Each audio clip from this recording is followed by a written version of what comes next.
grosse échec.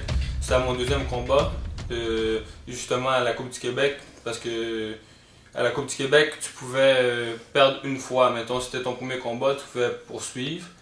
Puis j'ai perdu mon premier combat à la Coupe du Québec, qui était mon deuxième combat durant ma carrière amateur. Puis là, j'ai voulu tout lâcher, j'ai voulu abandonner la boxe. Ça a vraiment été... Je pleurais, j'étais découragé. Mais là, vu que dans un sens, ils m'ont comme donné une deuxième chance pour que je puisse continuer le tournoi. Puis le fait de remporter le tournoi, mais ça a été comme quelque chose de vraiment bon. Là, wow. Non, mais c'était pas vraiment pour d'entraînement, j'étais prêt. C'était juste des rounds de 1 minute et demie, 3 rounds de temps. J'étais assez en forme pour le faire et tout, mais j'avais pas d'expérience, je lançais pas de coups. Quand je lançais des coups, c'était sur ses gants. Puis lui, dans ce temps-là, de la boxe amateur, c'était depuis que tu le touches une fois, c'est un point, un point. Fait que moi, je cherchais les gros coups, je les frappais de toutes mes forces. J'avais pas d'expérience.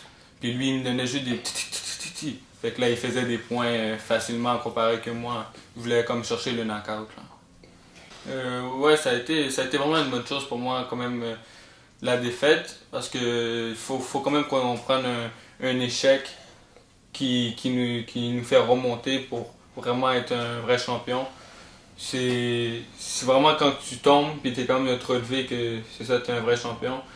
Puis la défaite m'a encore plus déterminé justement après la Coupe du Québec.